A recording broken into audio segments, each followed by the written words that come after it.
but you also have the road department, they should get theirs back too, They 1,500. did bring it to our attention. Oh, way to not bring it up, Clint. We have to go to the two departments that brought it forward. What'd you say? We would have to go to the two departments that brought it forward. Cause theirs is 1,500 in the, It's just really between all county entities, right? what'd you say? It's really between all county entities, right?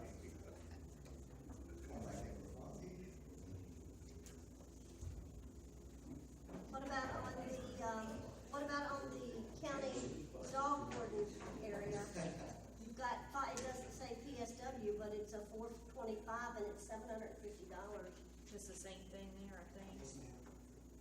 I don't think we will sweep those accounts. That's what this court chooses to do. And, Mr. Hankins, are you fine with that? I keep calling Jason and Chris, vice versa. Chris. How much strike is gonna cost in your internal operations if we take this course of action? What was the question we could? The question is, are you guys, You don't want the money? Oh, yeah, yes. cause you are, when you do the head count, you're not unaccounting for them, you just make for the meals, right? She takes them every day back in her kitchen and she's accounting for them. I mean, so it just may be The come to only light, difference is how many goes in the bag and how many goes on a tray. or how many goes in the trash. Tray. Oh, I mean, just because come July 1, that would be, how many folks end up going out in the county? 15 or so, 10? I mean, I wouldn't want them to not have their lunches, is what I'm saying. You can't.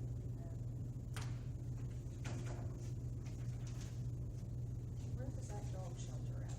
The dog shelter should be 52 probably. Or 55. The jailer told me to come up here and bring something else up. Last year's salary line item, approved amount, was 1.565.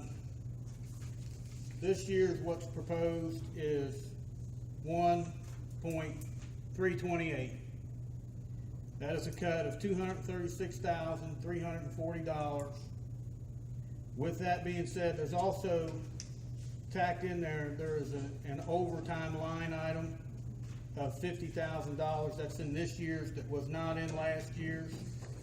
I don't know exactly how much the jail spent in overtime last year to this year, but I do know that as of the 19th day of May, we are at 77% of our jail personnel line item.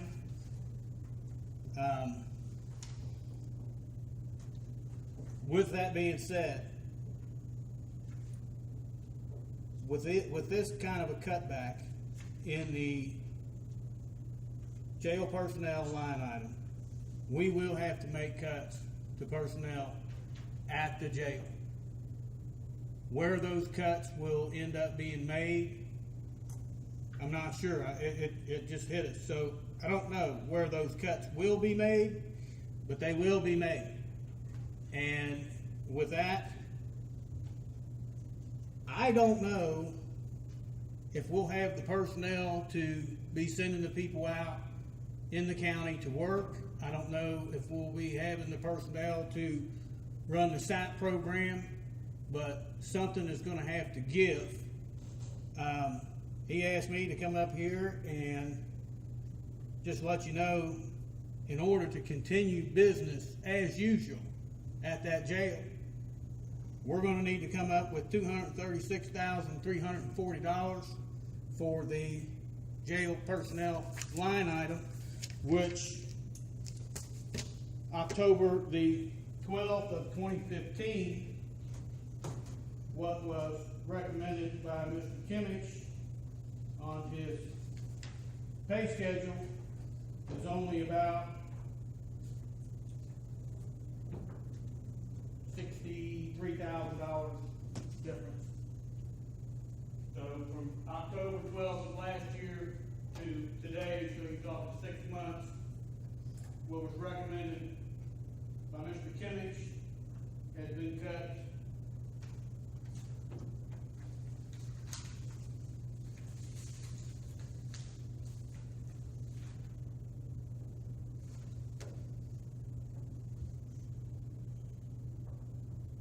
$328,000.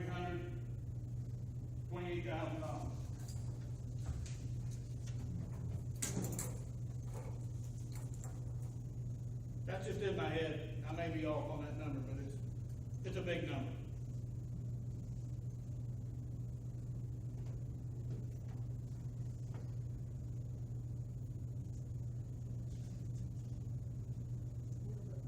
When that was developed back then, that's when we didn't see the shortfall in jail either. Yeah.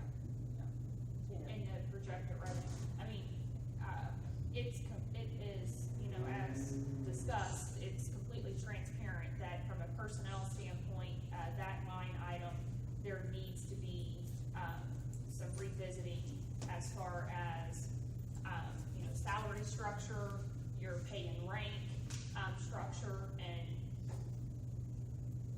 I mean, that is on him as the elected official to make those decisions, correct?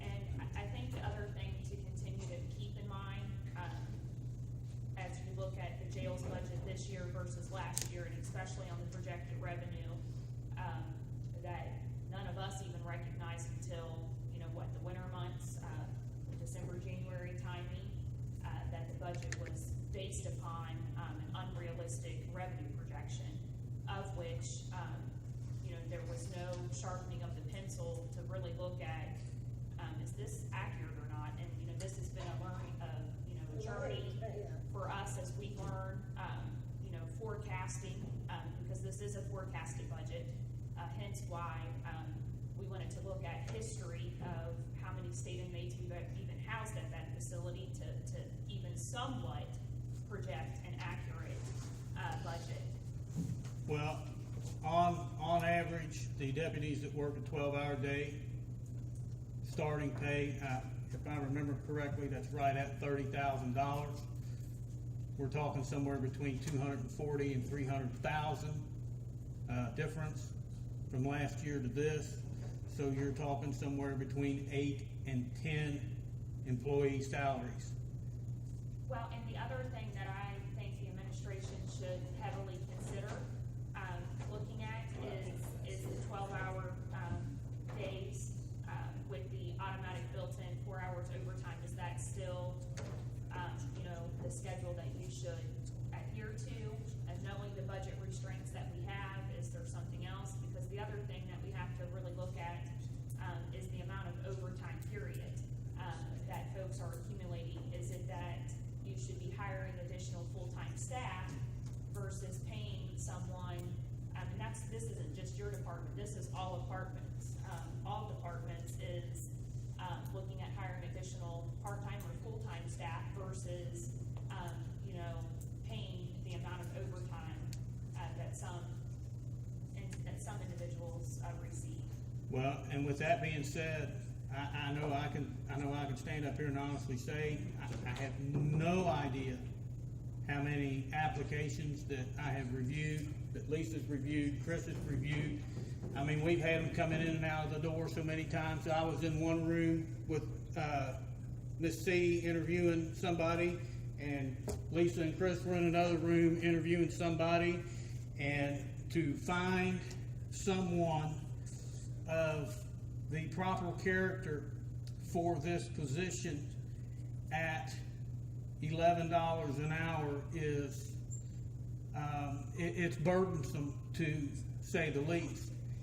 And when you do, and I don't know how many of these we've had, when you do find somebody, yeah, I think I'll give it a try.